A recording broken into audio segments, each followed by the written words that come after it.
नमस्कार, जय हिंद। जी हाँ दोस्तों, आज हम बात करने वाले हैं कर्नाटक विधानसभा चुनाव की 224 विधानसभा सीटों वाले राज्य में इस बार किसकी बनने जा रही है सरकार। कर्नाटक चुनाव में इस बार कई क्लाइमैक्स देखने को मिल रहे हैं। सूबे की सियासत में नाराजगी, बगावत, दल बदल और बिना सीएम चेहरे के चुनावी घमासान चरम पर है। बीजेपी दक्षिण भारत के अपने इकलौते सियासी दुर्ग को बचाए रखने की जंग लड़ रही है, तो कांग्रेस सत्ता में वापसी की जद्दोजहद में जुटी हुई है, जबकि जेडीएस एक बार फिर से किंग मेकर बनने के लिए मशक्कत कर रही है। पिछले चुनाव की बात करें तो कांग्रेस बीजेपी कर्नाटक में 4 जिलों में एक भी सीट नहीं जीत सकी थी, जबकि जेडीएस 17 जिलों में 0 पर रही थी। 2018 के विधानसभा चुनाव में बीजेपी भले ही 104 सीटें जीतकर सबसे बड़ी पार्टी बनने में सफल रही थी, लेकिन बहुमत के आंकड़े से दूर रही थी। चुनाव के बाद कांग्रेस जेडीएस ने मिलकर सरकार बना ली थी, लेकिन एक साल के बाद ही दोनों पार्टियों के कुछ विधायकों के पाला बदलने के बाद बीजेपी सरकार बनाने में सफल रही थी। हालांकि चुनावी नतीजे से देखते हुए राज्य के कई जिलों में बीजेपी सबसे बड़ी पार्टी बनकर उभरी थी, तो कुछ जगहों पर कमजोर साबित हुई थी। कर्नाटक में कुल 31 जिले हैं, जिसमें से आधे जिलों में बीजेपी को जीत मिली थी। 2018 के विधानसभा चुनाव में बीजेपी को 15 जिलों में सबसे ज्यादा सीटें मिली थी, लेकिन 4 में से एक भी सीट नहीं मिली थी। कांग्रेस को 8 जिलों में सबसे ज्यादा सीट मिली थी, लेकिन 4 जिलों में उसे भी एक भी सीट नहीं मिली थी। वहीं जेडीएस 4 जिलों में सबसे बड़ी पार्टी बनी थी, लेकिन 17 जिलों में पार्टी का खाता भी नहीं खुला था। 4 जिलों में बराबर की लड़ाई रही थी। बीजेपी कहां मजबूत और कहां कमजोर। बीजेपी कर्नाटक में सबसे ज्यादा कहीं मजबूत रही तो वह इलाका उत्तर और मुंबई कर्नाटक का रहा है। राज्य के 31 जिलों में से 15 जिलों में सबसे ज्यादा सीट बीजेपी को मिली थी। बागलकोट, बेलगाम, चकमंगलूर, धारवाड़, चित्रदुर्ग, दक्षिणी कन्नड़, हावेरी, दावणगेरे, गदग, कोडगु, कोपल, उत्तर कन्नड़, शिवमोगा, उडुपी और यादगिर जिले में बीजेपी सबसे ज्यादा सीट मिली थी। और कोडगु, उडुपी में पार्टी ने सभी सीटों पर अपने नाम की थी। बीजेपी को कुल 104 सीटों पर जीत मिली थी, उनमें से 70 सीटें 15 जिलों में मिली थी। तो वहीं विजयपुरम में 3, बेलारी में 3, तुमकुल में 4 सीटें मिली थी, जबकि विजयनगर, बीदर, चामराजनगर, रामनगरम जिले में बीजेपी को सिर्फ एक सीट मिली थी। चिकबलपुर, कोलार, मांड्या और हासन जिले में बीजेपी अपना खाता भी नहीं खोल सकी थी। इस तरह बीजेपी 5 साल में पहले 15 जिलों में मजबूत रही थी, लेकिन 8 जिलों में कमजोर नजर आई थी। कांग्रेस कहाँ है मजबूत और कहाँ है कमजोर। कांग्रेस को 2018 में भले ही हार का मुंह देखना पड़ा हो, लेकिन 8 जिलों में वह सबसे बड़ी पार्टी बनकर उभरी थी, जबकि 4 जिलों में उसका खाता नहीं खुला था। कांग्रेस चिकबलपुर, गुलबर्ग, बीदर, रायचूर, कोलार, चामराजनगर, बेंगलुरु और बेंगलुरु ग्रामीण जिले में सबसे बड़ी पार्टी बनकर उभरी थी। बेंगलुरु जिले में 28 सीटों में से कांग्रेस को सबसे ज्यादा 15 सीटें मिली थी। विजयपुरा, बेलारी, तुमकुर जिले में कांग्रेस पार्टी 3 सीटें जीतने में सफल रही थी। कर्नाटक के 8 जिलों में कांग्रेस भले ही सब पर भारी पड़ी थी, लेकिन 12 जिलों में कमजोर थी।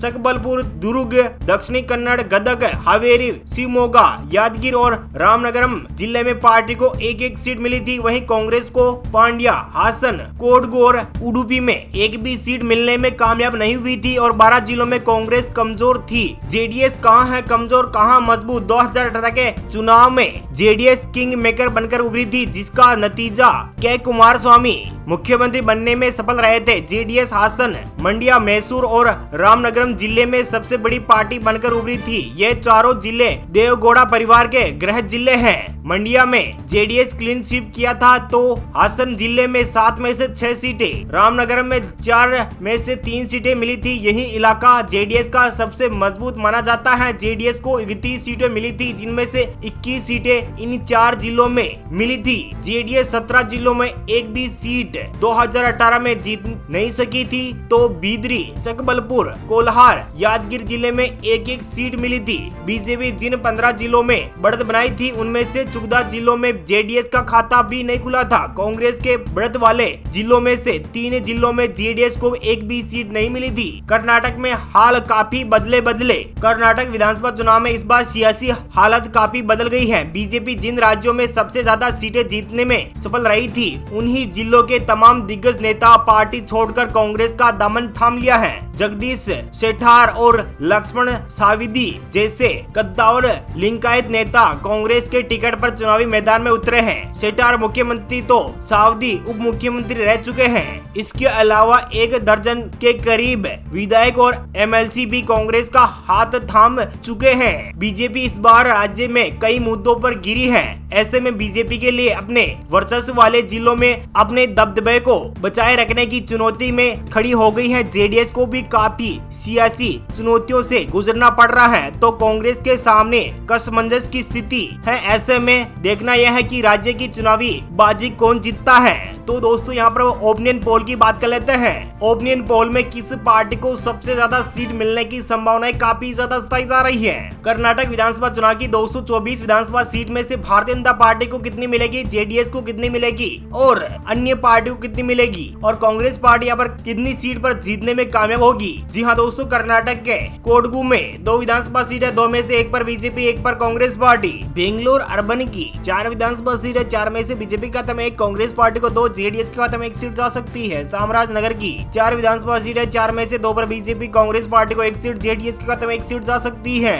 कोपल की 5 विधानसभा सीट है, 5 में से 4 पर बीजेपी, 1 पर कांग्रेस पार्टी, तो वहीं जेडीएस के खाते में 0 और अन्य पार्टी का 0-0 सीट जाने की संभावनाएं काफी ज्यादा बताई जा रही है। तो दोस्तों यहाँ पर यादगीर की 4 विधानसभा सीट है, 4 में से 3 पर है बीजेपी, 1 पर कांग्रेस पार्टी। और बात कर लेते हैं गदग की 4 विधानसभा सीट है, 4 में से 3 पर बीजेपी, 1 पर कांग्रेस पार्टी का बढ़त मिल सकती है। कर्नाटक की 224 विधानसभा सीट में से 26 विधानसभा सीट का ओपिनियन पोल आपको दिखाया जा रहा है। और बीजेपी के खाते में 16, 8 सीटों पर कांग्रेस पार्टी, 2 सीटों पर जेडीएस और अन्य पार्टियों का 0-0 सीट जाने की संभावनाएं बताई जा रही है। रामनगरम की 4 विधानसभा सीट है, 4 में से 2 पर बीजेपी, 1 पर कांग्रेस पार्टी, 1 पर जेडीएस, अन्य पार्टियों का 0-0 सीट जाने की संभावनाएं बनी हुई है। हावेरी की 6 विधानसभा सीट है, 6 में से 2 पर बीजेपी, कांग्रेस पार्टी का 3 सीट है, जेडीएस के खाते में 1 और अन्य पार्टियों का 0-0 सीट जाने की संभावनाएं बताई जा रही है। धारवाड़ की 7 विधानसभा सीट है, 7 में से बीजेपी के खाते में 4, कांग्रेस पार्टी को 2 सीटें और अन्य पार्टी को 1 सीट जाने की संभावनाएं बताई जा रही है। चित्रदुर्ग की 6 विधानसभा सीट है, 6 में से बीजेपी के खाते में 5, कांग्रेस पार्टी को 1 सीट, जेडीएस और अन्य पार्टी का 0-0 सीट जाने की संभावनाएं बनी हुई है। उडुपी की 5 विधानसभा सीट है, 5 में से 4 पर बीजेपी, 1 पर कांग्रेस पार्टी,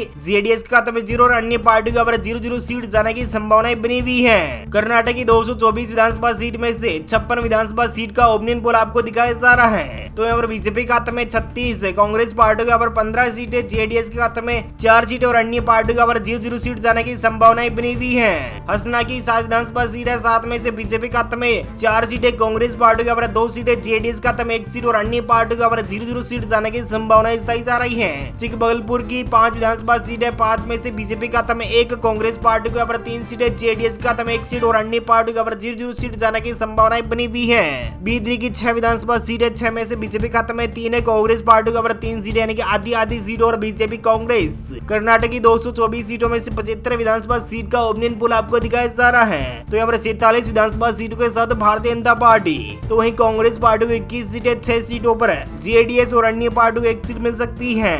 उत्तर कन्नड़ की 6 विधानसभा सीट है, 6 में से 3 पर बीजेपी, 2 पर कांग्रेस पार्टी, 1 पर जेडीएस। चिकबलपुर की 5 विधानसभा सीट है, 5 ही विधानसभा सीटों पर भारतीय जनता पार्टी। मांड्या की 7 विधानसभा सीट है, 7 में से 2 पर बीजेपी, बाकी जेडीएस के खाते में सभी 5 सीटें। रायचूर की 7 विधानसभा सीट है, 7 में से बीजेपी के खाते में 3 है, कांग्रेस पार्टी को 3 सीटें, 1 सीट पर जेडीएस। भागलकोट की 7 विधानसभा सीट है, 7 में से बीजेपी के खाते में 6, कांग्रेस पार्टी को 1 सीट है। शिवमोगा की 7 विधानसभा सीट है, 7 में से बीजेपी के खाते में 6, कांग्रेस पार्टी को 1 सीट है, जेडीएस और अन्य पार्टी का 0-0 सीट जाने की संभावनाएं बनी हुई है। कर्नाटक की 224 सीटों में से 114 विधानसभा सीट का ओपिनियन पोल आपको दिखाया जा रहा है। तो यहाँ पर बीजेपी के खाते में 71 सीटें, 29 सीटों पर कांग्रेस पार्टी, 13 सीट पर जेडीएस और अन्य पार्टी का 0-0 सीट जाने की संभावनाएं बनी हुई है। बीजापुर की 8 विधानसभा सीट है, 8 में से 5 पर बीजेपी, 2 पर कांग्रेस पार्टी, 1 पर जेडीएस। दावणगेरे की 8 विधानसभा सीट है, 8 में से 5 पर बीजेपी, 2 पर कांग्रेस पार्टी, 1 पर जेडीएस और अन्य पार्टी का 0-0 सीट जाने की संभावना बताई जा रही है। दक्षिणी कन्नड़ की 8 विधानसभा सीट है, 8 में से 4 पर बीजेपी, 2 पर कांग्रेस पार्टी,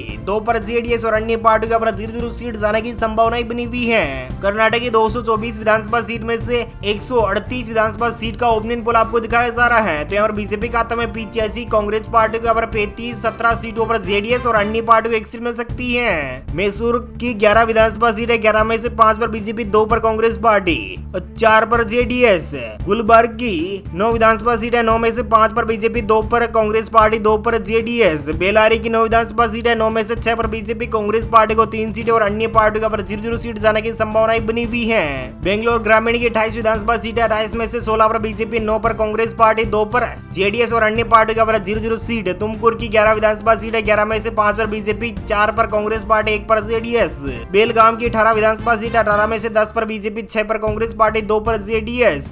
कर्नाटक की 224 विधानसभा सीटों में से 132 विधानसभा सीटों के साथ भारतीय जनता पार्टी पूर्ण बहुमत की सरकार बना सकती है। तो 61 सीटों के साथ कांग्रेस पार्टी, 28 सीटों पर जेडीएस और अन्य पार्टियों पर 3 विधानसभा सीट जाने की संभावनाएं बनाई हुई है।